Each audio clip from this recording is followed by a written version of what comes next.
আসসালামু আলাইকুম। আশা করি সবাই ভালো আছেন। আজকে আমি আপনাদেরকে একটা নতুন ভিডিও টিউটোরিয়াল দেখাবো। যারা মাইক্রোসফট এক্সেলে বিভিন্ন কাজ করে থাকেন তাদের জন্য প্রয়োজনীয় একটা টিপস, সিম্পল একটা টিপস। হয়তোবা প্রয়োজন হয় না, আপনি শিখেন নাই বা করেন নাই, অনেক সময় প্রয়োজন হয়েছে, জিনিসটা আপনি বুঝতে পারেন না, সেজন্য আপনি করতে পারেন নাই। তো এই কাজটা কীভাবে করবো একটু আমার কম্পিউটার স্ক্রিনে চলেন, আমি আপনাদেরকে দেখাচ্ছি সেটা কীভাবে করব। আমি প্রথমে একটা এক্সেল ফাইল ওপেন করে নিচ্ছি। একটা রিপোর্ট দেখাচ্ছি। সাপোর্ট ধরেন এই যে এখানে আমার একটা রিপোর্ট আছে, এইখানে একটা টপ শিট, এখানে দেখেন প্রত্যেকটা শিটে ফর্মুলা দেওয়া, অর্থাৎ এখানে 8টা আমার শিট আছে, ক্লাস্টার আছে, 8টা ক্লাস্টার থেকে সামারি রিপোর্টটা এখানে আসবে। তো এই কাজটা আমি করার জন্য একটা টপ শিটে ফর্মুলা যে দেখেন, আমি এই সেলটাকে সমান দিয়ে 1 নম্বর শিটের এই রোটাকে আমি এখানে চাই, এই রোটাকে আমি সিলেক্ট করে দিয়েছি। দেখেন এই রোটাকে আমি ওইখানে সিলেক্ট করে দিয়েছি, এইটা এখানে চলে গেছে। তো এটা আপনারা অনেকেই জানেন, যদি না জানেন আমার এই রিলেটেড অনেকগুলো ভিডিও আছে, সেগুলো দেখে নেবেন। আজকে আমি আপনাদেরকে যেটা দেখাচ্ছি সেটা হচ্ছে সামারি করার জন্য, অটো সাম, বিভিন্ন সাম করার জন্য আমাদের প্রয়োজন। সাপোজ ধরেন এই যে এই শিটে দেখেন, এই যে এখানে এই সংখ্যাগুলোকে আমি সহজে সামারি করে ফেলতে পারি। দেখেন টিক দিলে আমি বুঝতেছি এখানে 9 কাউন্টিং হয়েছে, 8 একে 9 যোগ হয়ে সামারি দিয়ে গেছে। এটা আমরা অটোতে সবাই করতে পারি। এই শিটে দেখেন এখানে একটা জিনিস দেখেন, এখানে হচ্ছে নাম, টেক্সট লেখা। আপনি যদি এটাকে ধরে যদি অটো সাম দেন, এই যে এখান থেকে অটো সাম দেন, তাহলে কিন্তু এটা অটো সাম হবে না, কারণ এটা হচ্ছে টেক্সট। এই ক্ষেত্রে আমাকে অন্য একটা পদ্ধতি ব্যবহার করতে হবে এটাকে আমি কাউন্টিং করার জন্য। ধরেন এখানে যদি আমি 5 লিখলাম, 10 লিখলাম,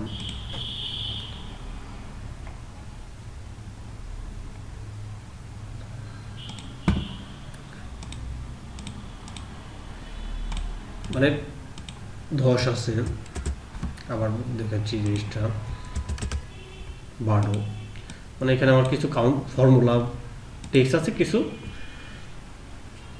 নাম্বার আছে। তো এটাকে আমি কীভাবে সামারি করব? এই নাম্বারটা তো আমরা সবাই জানি, টেক্সট সামারি দুইটাই আছে, দুইটা থেকে আমি কীভাবে সামারি করব? আমার শুধু এখানে নাম লিখবে, ফাঁকা সেলগুলো আমার কাউন্ট হবে না। যখনই এখানে কোনো টেক্সট লিখবে তখন আমার এটাকে কাউন্ট হবে। এটা সিম্পল একটা ফর্মুলাটা আমি আপনাকে সহজেই দেখিয়ে দিচ্ছি। দেখেন এখানে ফর্মুলাটা দেখেন, এখানে আমি 8টা টেক্সট লিখছি শুরুতে, প্লাস এখানে 2টা নাম্বার লিখছি। আমি শুধু টেক্সটগুলোকে চাচ্ছি, তাহলে এই ক্ষেত্রে আমি কী করবো? দেখেন এই সেলটাতে আপনি ক্লিক করে দেখেন ছোট্ট সিম্পল একটা ফর্মুলা আছে, সুন্দর করে দেখেন। এই ফর্মুলাটা ইউজ করে আপনি কি করতে পারতেছেন? পুরোটাকে সামারি করে ফেলতে পারতেছেন। দেখেন কাউন্টটা লেখলেন আপনি, লেখার পরে এই যে দেখেন একটা মাইনাস চিহ্ন দিলেন, মাইনাস চিহ্ন দিয়ে এসে আবার কাউন্ট এই রোটাকে আপনি সিলেক্ট করে দিলেন। দেখেন দিলাম,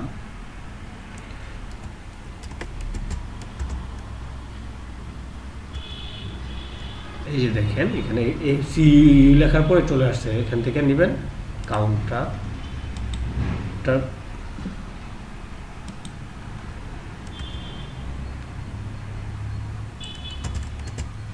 আমি নিলাম, নেওয়ার পরে একটা ব্রেকেট দিলাম, দেওয়ার পরে কোথায় কতটুকু রেঞ্জে আমি কাজ করবো রেঞ্জটুকু আমাকে দেখাই দিতে হবে।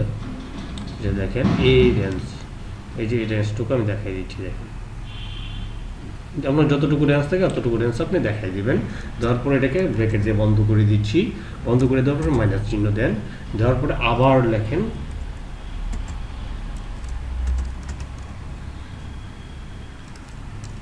কাউন্ট, আবার ব্রেকেট দেন। ব্রেকেট দেওয়ার পরে কী করতে হবে? আবার আমাকে কোন সেলটার উপরে কাজ করবে, কতটুকুর মধ্যে রেঞ্জটা আবার দেখাই দিতে হবে। দেখেন আবার আমি এই সেলটাকেও ধরে দেখিয়ে দিচ্ছি। দেখেন এ পর্যন্ত দেখাই দিলাম, দেখাই দিয়ে সেটা আমি ক্লোজ করে দিলাম, চিনতে দিলাম। দেখেন এখানে 8 কাউন্ট হয়ে গেছে। এখানে 8 কাউন্ট হয়ে গেছে। যদি আপনি এখান থেকে কম বেশি করেন, দেখেন এটাকে আমি ডিলিট করে দিই। ডিলিট করে দিলে দেখেন এখন কত 7 চলে গেছে। মানে এই সিম্পল একটা ফর্মুলাটাকে আমি আবারও দেখাচ্ছি আপনাদেরকে। এই ফর্মুলাটা ইউজ করে আপনারা কী করতে পারেন? খুব সহজে যে কোনো টেক্সটের সামারি করতে পারেন। তা আশা করি এই সিম্পল এই টিপসটার মাধ্যমে আপনাদের কাজের ক্ষেত্রে অবশ্যই সুবিধা হবে। যদি সুবিধা হয়ে থাকে অবশ্যই যারা নতুন আমার চ্যানেলকে সাবস্ক্রাইব করবেন, আর যারা পুরাতন তারা শেয়ার করবেন। ধন্যবাদ সবাইকে, ভালো থাকেন, সুস্থ থাকেন, আল্লাহ হাফেজ।